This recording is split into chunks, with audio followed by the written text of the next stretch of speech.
Guys, and this is How to SoundSlice Woof, the singer version for my vocalists. All right, so let's take a look at something that the singers might work on. Well, that's Remember Me is right here. Okay, so here we go. Singers are going to use really similar tools to the guitar players. The thing that you might notice that's different, vocalists, is there's no tabs underneath. Okay, so that's nice for us. Yay! So here's vocalists. This is what you guys are going to end up using. If you choose, when you're singing along, down at the bottom, you'll use whether or not there's a recording. So video is usually going to be me singing with you. Hey, look at that dork. All right. Audio will usually be the track by itself. So like a karaoke version, you know? Okay. So that gives you the track, and you are singing the main line instead of singing it along with me.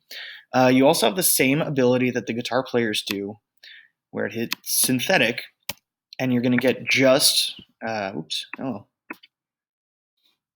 Hey, baby, come on. There we go. Okay. And you'll get just the notes themselves. Depending on which song you're working on, it depends on how I built it. So Remember Me actually went through and made the whole thing. I made the whole thing. Here we go. Let's try this one instead. I made the whole thing inside of SoundSlice. I'll show you the difference right now. So we'll take a look at Feed the Birds. Oh my gosh, dude. What the faces I make. All right. Oh, sorry. Bella Notte. So same thing. Video, you've got me right there. Audio, you've got just the track.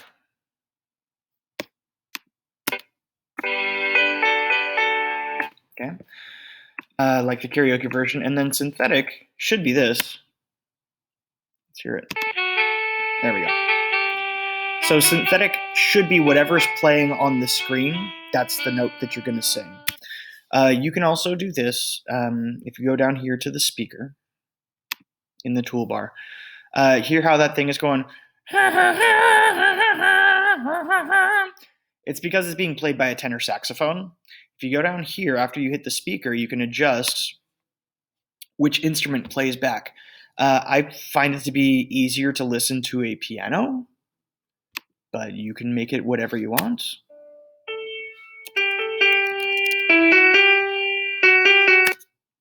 That makes it easier for me. You figure out what works for you, okay?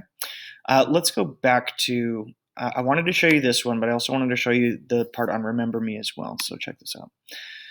So back on Remember Me, and it defaults to the edit view, which is sort of dumb, but whatever.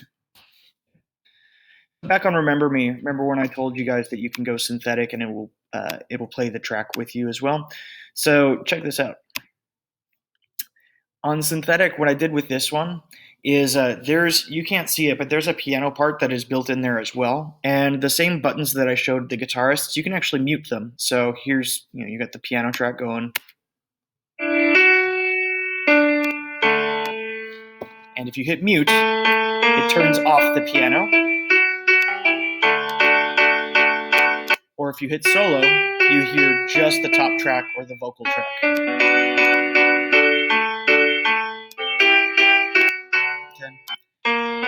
So let's pretend that we're trying to work that melody line. We probably want to turn everything off but the melody so I can just sing that one through and get comfortable with it, okay? So same thing that the guitar players have. You have speed right here, and you can slow down if you need help getting through a certain section. I sing a secret song for you each night we are apart, remember me. Okay?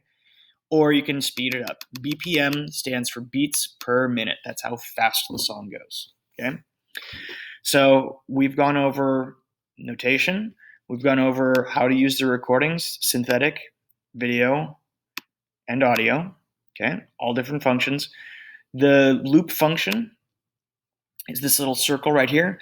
If there's a section of the song that you're having a hard time with, so like in this one, I know this The back end of this song tends to be a little bit tricky. You've got this crazy run right here. Bum, bum, bum, bum, bum, bum, bum, bum. Maybe you want to practice that a few times. Hit the space bar.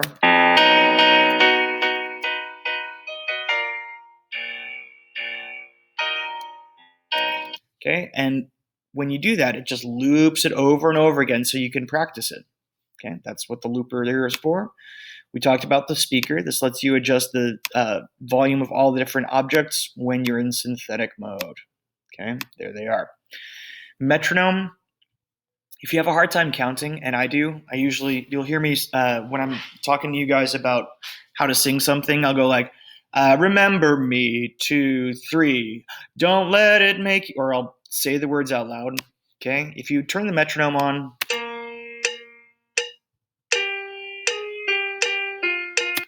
it helps you count. Okay, that's all it does. So when you turn that off, you kind of have to use your eyes and watch the little orange line go across. The metronome is a little bit easier for me. I prefer auditory learning. So cool. Down here, the little keyboard is really handy. If you're not sure if a note that you can hit is too high for you or too low, and you're like, I think it's in the right key, but I just don't know. This keyboard is called piano visualization, and this shows you what note everything is on. So right here, this is middle C on the keyboard. And then you can get an idea for what your range is, what songs or what notes you can comfortably hit just by watching where these little keys light up. Check this out.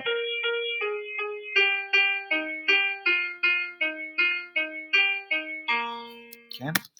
So depending on where those land and how comfortable you are, you can get a different view of like, oh, no wonder I'm having a hard time hitting that note. It's super low for me. It's a low B flat or whatever it is, or maybe you don't know the names of it. You're like, well, it's that one.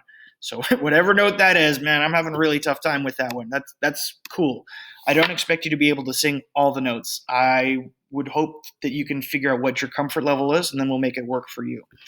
Speaking of which, one of the coolest things that you can do as a vocalist in SoundSlice is this. So Remember Me is kind of a range monster, right? It starts super low and then it gets super high near the end. Wouldn't it be nice if we could kind of adjust it so that it sat in a register that was a little bit more comfortable for you? Well, if you hit the settings gear, there's this thing here, transpose. Transpose means to turn something up or down in terms of pitch. So let me just kind of scroll to the top. Here's the first part of the song. Remember me.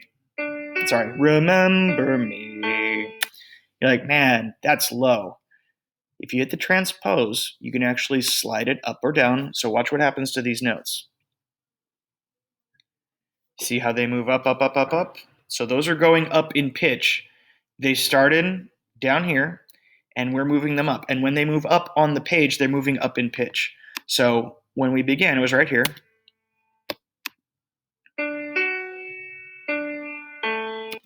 Remember me. If you have a low voice, maybe that's really comfortable for you. But if your voice is like mine, I don't do the low notes really well. I'm going to try to slide this thing up to my right. Watch the notes go up. And let's try up a fifth. Let's try G. Remember me, though I have to say goodbye, remember me. Oh, that's much more comfortable for my voice. So if you're a singer and you're trying to find the best way to use SoundSlice to practice to make it sound good for your voice, this little fella right here is amazing. Very, very helpful. Don't try to harmonize and make up your own stuff right now. That's not what this class is going to be for at this time. This is to help you figure out what parts of your voice are comfortable, how to sing, how to match pitch, rather than how to make up your own melodies. We'll get into that later, but that's not what this is for. Okay. While we're in the settings gear, a couple other things that you can use that I find helpful. You can print everything that I post up here. I don't know, you guys are all young, so maybe you're comfortable with technology, but I like writing on pencil and paper. So if you guys see scores, music that I've been working on, usually it's got stuff that's circled, and I've got different highlighters for the different things that it's going to be doing. So if that's you, print stuff out. I like to use play with count in. So if I'm practicing one specific section, here we go. Even if I'm far away, I'll use the looper, and play with count in gives me a 4 count before that part starts. Even if I'm far away, 2, 3, again. Even if I'm far away, okay. This is very helpful. And then the last thing that works for me, and if it works for you, that's great. And if it doesn't, that's great. I like horizontal view. Okay. Instead of looking at it like a page from the top down, I like to look at it just kind of going across like this. It helps me think of the song more as a straight line instead of trying to think about it, on the page. I can read them both, but when I'm using my computer, I like taking advantage of the fact that I can start a line of music and it can go off forever in that direction. On a paper, you're confined to the paper, but on a computer screen, it could literally go that way for days and days and days. And so that's helpful to me. And if you're old and blind like I am, you can also zoom in. It's pretty nice too. Down here at the bottom, if you say keep playhead at the left of the screen, it does this. It scrolls. So this is good training for you to keep your eyes a note or two ahead while you sing. Don't let it make you cry, for even if I'm far away, I hold you in my heart. See how it scrolls across? So that means your eyes don't have to move forward. You can kind of stay where you are and just glance forward every now and again to see what notes are coming up. Okay? Whatever works for you is the right way. I'm just showing you some of the tricks that I use to make SoundSlice work for me. Okay? So this has been the singer's view of SoundSlice. Hope you enjoy.